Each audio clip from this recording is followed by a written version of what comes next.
When it comes to the Hokage of the Hidden Leaf Village, one of the most popular ones is the Third Hokage. Back when the Naruto manga was running weekly, I remember seeing a lot of threads on various Naruto websites talking about how strong Sarutobi in his prime was, and some were even saying that he was borderline Hashirama Senju level. Now, I'm not saying that I agree with that praise, but I will say that it is worth noting that even in his older years, the Third Hokage wasn't a pushover.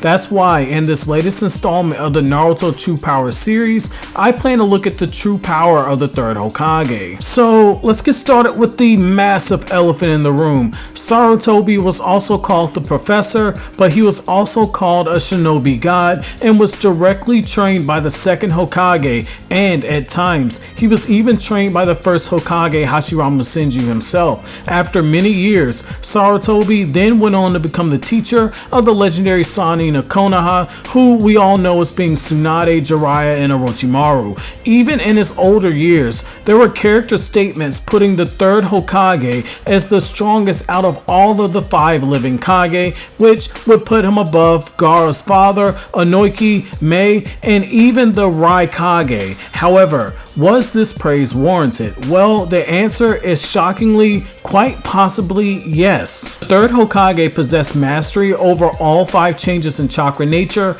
and was stated to even have knowledge of some of the Hidden Leaf Village's noble clans' most powerful elemental as well as secret ninjutsu, which is really scary since Sarutobi has mastery over all 5 changes in chakra nature. While his battle strength did weaken over time, he more than made up for it with his vast knowledge of ninjutsu and his battle experience. And I want to highlight this because when you talk about the true power of the Third Hokage, his mind is possibly his most deadly weapon. It's why, despite being much weaker than Orochimaru, at least physically, Sarutobi was able to fight him damn near to a stalemate, despite the fact that Sarutobi was extremely old. Sarutobi also possessed enough battle knowledge and vast arsenal of ninjutsu to hold off his legendary Sannin student, even when he summoned the first and the second Hokage as Edo Tensei to aid him in battle, even though those Edo Tensei were much weaker than the full power Hashirama and Tobirama. Even Orochimaru himself stated in chapter 126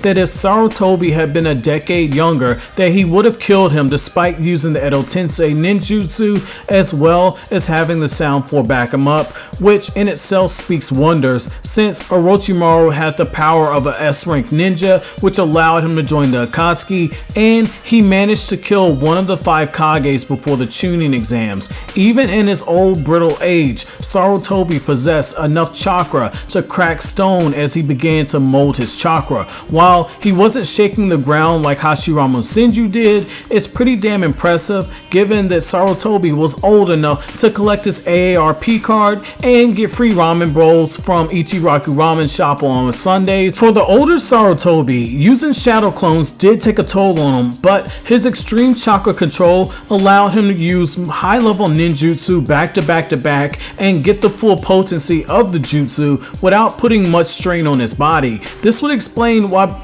despite being physically weaker than most of the other Kage, he was still as deadly, if not more deadly than all the other Kage. Even at his old age, Sarutobi possessed sensory skills and reaction time that placed him at a high Kage level. During the events of chapter 120, Sarutobi, despite having his senses stripped away by Hashirama Senju's attack, at least in the manga version of this battle, Sarutobi was still able to adequately defend himself and even managed to throw back a few blows despite being blinded. What makes the Third Hokage so formidable is also his vast knowledge. Sarutobi obviously knew several high-level elemental ninjutsu of every chakra nature, as well as high-level sealing ninjutsu like the Reaper Death Seal, but he also knew quite a few of the secret jutsu of the various clans at Konoha. It was stated in the manga that he either knew the secret jutsu of the Konoha clans or he possessed explicit knowledge of the jutsu that only members of the clan could know,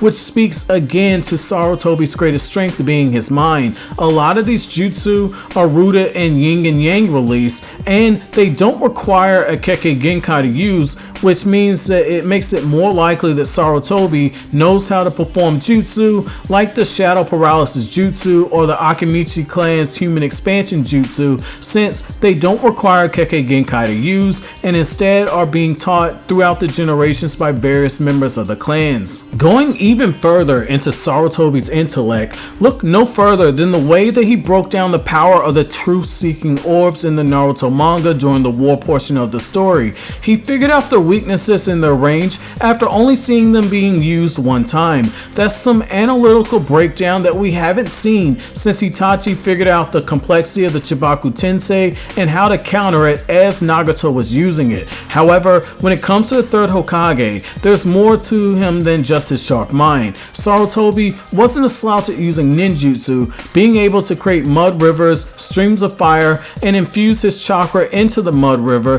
to fire off fire style attacks at his opponent. Sarutobi also utilized various jutsu while fighting with shuriken. He used the Shadow Shuriken Jutsu to create shadow clone copies of shuriken to be thrown at his targets, possibly allowing him to use anywhere from hundreds to thousands to hundreds of thousands of shuriken in one throw, despite not having that many shuriken on his body physically at the time, which also allows him to set up another attack while his enemy wastes their time dodging the shurikens, which shows that Sarutobi is a pretty damn crafty fighter. Sarutobi also possesses the summoning ninjutsu, and he's able to summon the Monkey King Enma, who was able to transform himself into a weapon for Sarutobi to use, which was stated that the staff that Enma creates is stronger than Diamond itself. Much in the same way that Sasuke prides himself on using the sword, Sarutobi is equally as skilled with his staff. However, the weight of the staff easily sapped away a lot of his stamina as he got older,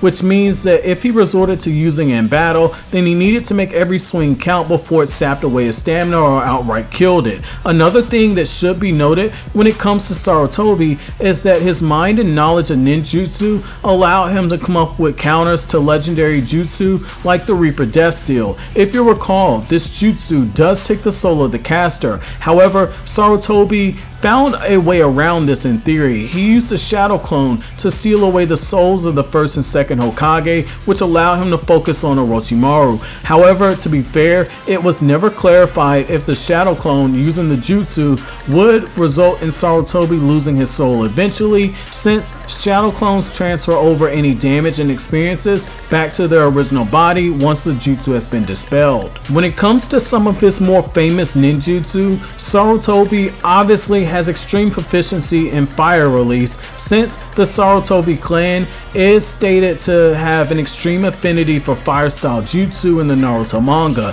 Sarutobi possesses the fire release Dragon Flame Bullet Jutsu. This jutsu shoots a breath of fire from his mouth, but he's able to combine this jutsu with this mud jutsu, and when he does so, Sarutobi is able to light projectiles on fire, which means that if Sarutobi really ramped up his usage of combination ninjutsu, he in theory could use wind style to increase the fire style jutsu as well as the speed of the projectiles that he's fighting his opponent with and lighting them on fire. It's a short range jutsu, but it does have its perks when used efficiently, and given the fact that Sarutobi is as intelligent as he is, I could see him doing so in battle. Also, Sarutobi can also use the Phoenix Sage Flower Jutsu, which fires off multiple volleys of fireballs to shoot at his target, and they're pretty hard to predict their movements, and part of the reason for this is the more proficient users of this jutsu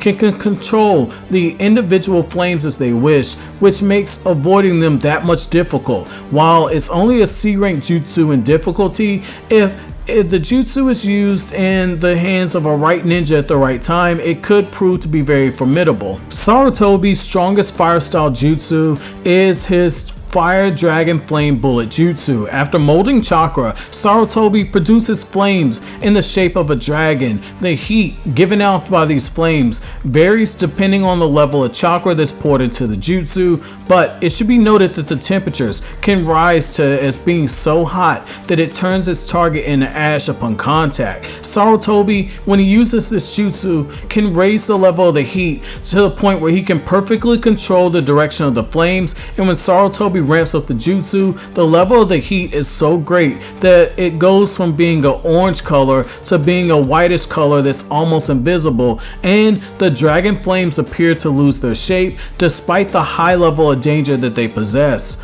Also, the only other people shown being able to use this jutsu in the Naruto series is Shisui Uchiha, who used it in anime filler, and Konohamaru, who used it in the manga very briefly. Finally, my personal favorite jutsu of the Third Hokage is one that we didn't have a name for a very long time, but it was finally given one in the Naruto Storm games. This is the 5-release Great Combo Jutsu. This jutsu is the very same one that Sarutobi used in the manga to counter the wood release 5 elemental jutsu that was used by Spiral Zetsu when Sarutobi shot off 5 elemental ninjutsu at once to counter the attack. Sarutobi often uses this jutsu in combination with his shadow clone jutsu, which he hides as a giant shuriken as he throws it at his opponents. After his opponent dodges the shuriken, the clones reappear and they fire off all 5 attacks at once, making it nearly impossible to dodge. So,